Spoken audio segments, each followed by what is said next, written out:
저는 토익을 예언을 해드리고 싶습니다. 나왔던 문제가 아니라 앞으로 나올 문제에 대한 준비를 시켜드리고 싶고요. 그리고 그 때문에 제가 여기 패스프랩에 등장을 한 거고요.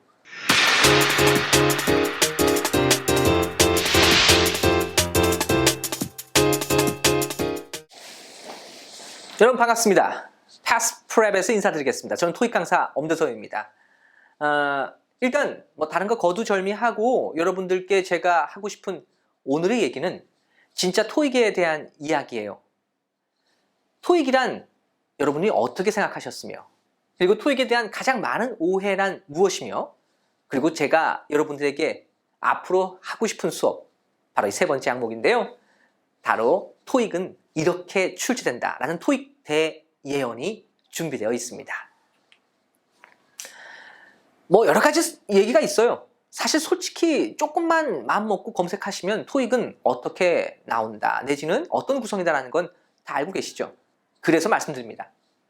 실제로 토익은요, 문제 수 안에 진짜 의미가 있는 거 모르셨을 겁니다.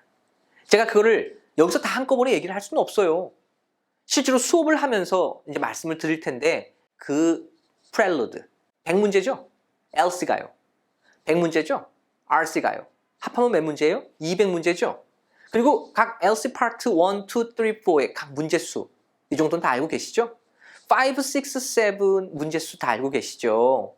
자, 그러면 일단 결론. 1, 2, 3, 4, 5, 6, 7이죠? 쭉 연결시켜 보세요. 어느 파트가 문제수가 제일 많아요? 대답해 보시죠, 여러분들. 자, 1부터 7까지 중에 문제수가 제일 많은 파트는? 네, 정답입니다.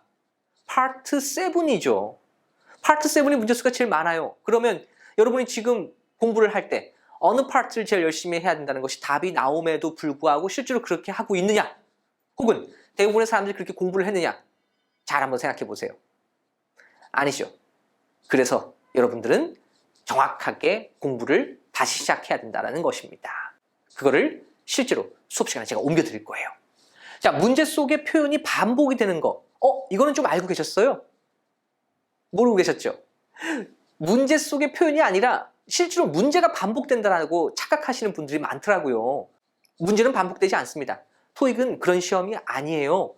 저번에 나왔던 문제가 똑같이 나온다고요? 갖고 와 보세요. 실제로 그런지 아닌지. 실제로 있긴 있겠지만 정말 미미하거든요. 정말 1000문제 중에 한 2문제 정도 똑같은 게 있을 수는 있으나 실제 문제가 똑같은 건 없습니다, 여러분들. 중요한 건 여러분들에게 제가 알려드리는 문제 안에 거기에 내재된 표현들, 이 표현들을 제가 또 끄집어서 또 말씀을 드릴 건데 그게 반복이 될 겁니다. 아시겠죠? 자, 그거를 또 수업 시간에 보여드릴 거예요. 그 다음 소재의 추가는 그저 페이크일 뿐입니다. 즉 변합니다. 토익 변해요. 매달 시험이 나오고요. 그 매달 안에 있는 시험들 중에 분명히 소재가 계속 바뀌어요. 조금씩 바뀌다 보니까 토익은 뭔가 바뀌고 진화하는구나 라고 생각합니다. 맞습니다. 진화는 하지만 기본적으로 달라지는 건 없어요. 이게 사실 출제의 어떤 비밀 중에 하나인데요.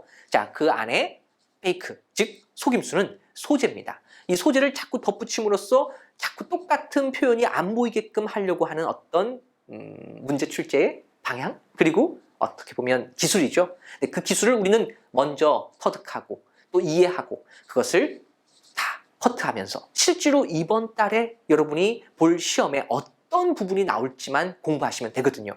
자, 토익이란 요 3가지. 문제수 속에서 의미를 찾아서 가장 중요한 파트 먼저 공부하고, 그 다음 문제 속의 표현이 어떻게 반복되는 건지를 정확하게 포착해서 연습을 할 것이며, 자, 소재와 같은 어떤 페이크를 잘 커트해서 갈무리를 할 것인지에 대한 얘기. 이게 진짜 토익입니다. 두 번째는요, 여러분이 토익에 대해서 가장 많이 오해하고 있는 게 있어요. 그 첫 번째가 어려워졌다예요. 예전보다 어려워졌죠. LC 많이 빨라졌죠. RC도 자꾸 안 보이시죠? 실질적으로 요즘 여러분들 어려워졌다는 말은 그렇게 많이 하고 있으나 평균 점수를 한번 확인해 볼래요? 실질적으로 우리나라 평균 토익 점수는 떨어지지 않고 있습니다. 그렇습니다.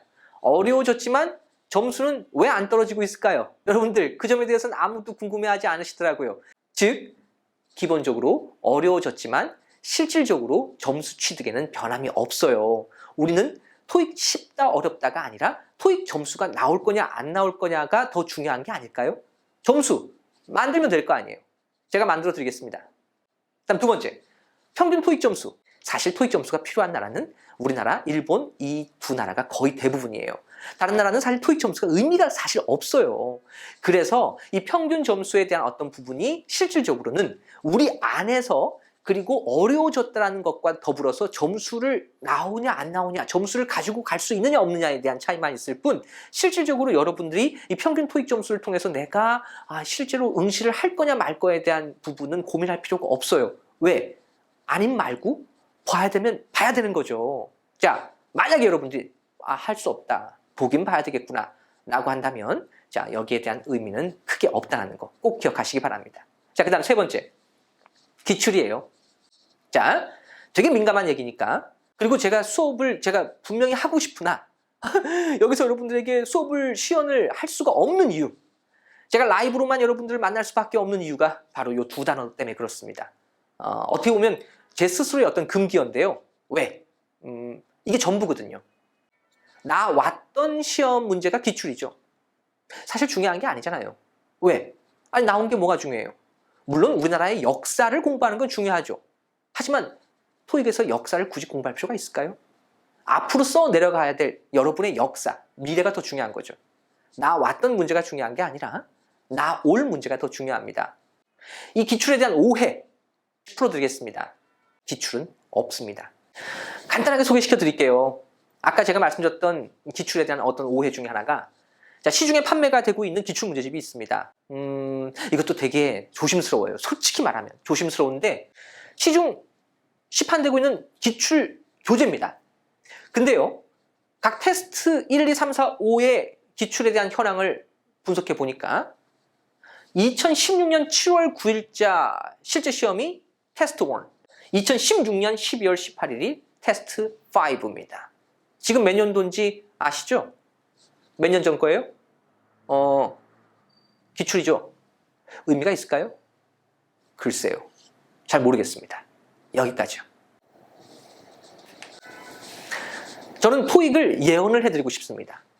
나왔던 문제가 아니라 앞으로 나올 문제에 대한 준비를 시켜드리고 싶고요. 그리고 그 때문에 제가 여기 패스프랩에 등장을 한 거고요. 그리고 수업을 할 예정입니다. 기출 분석을 합니다. 남들도 하실 거예요. 저는 조금 더 진보된 분석을 합니다. 제가 한 2년 됐을 거예요. 많은 업체와 만났습니다. 특히 소위 말하는 AI 업체라고 하죠. 인공지능, Artificial Intelligence. 요즘 일종의 화두죠.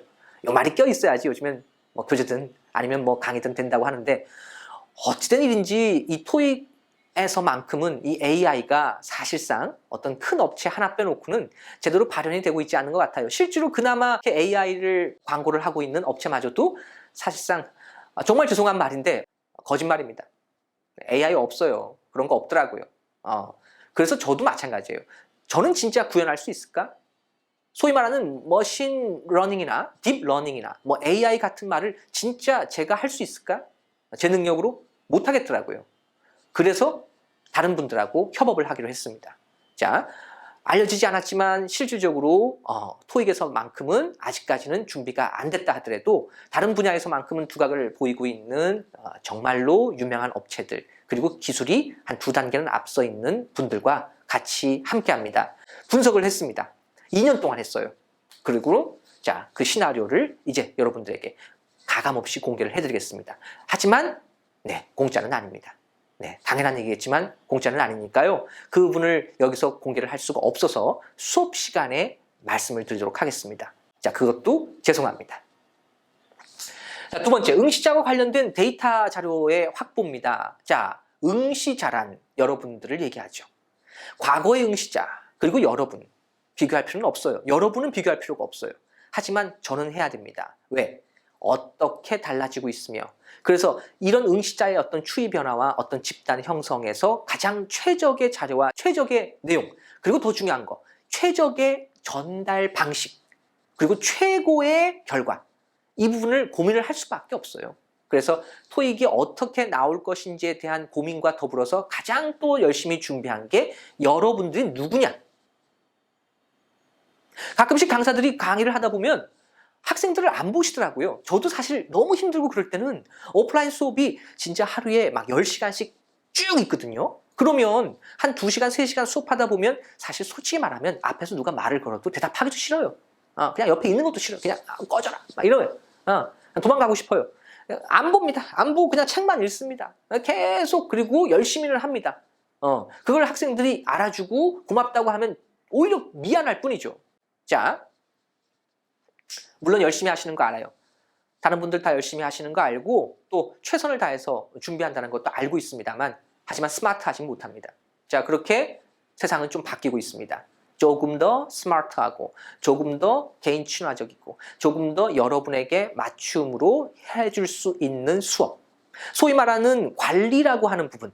네, 화두죠. 그죠? 어느 업계도 이제는 이 관리라는 말을 빼놓고는 사실상 수업 형성이 안 될 텐데요. 우리 패스프랩의 또 다른 특성, 그리고 그 부분을 또 저만의 어떤 노하우로 응축시켜서 여러분의 상태, 상황, 그리고 앞으로의 어떤 발전 가능성, 이 부분을 결합시키기로 합니다. 자, 이거를 또 제가 데이터화 시켜서 보내드리겠습니다. 자, 세 번째.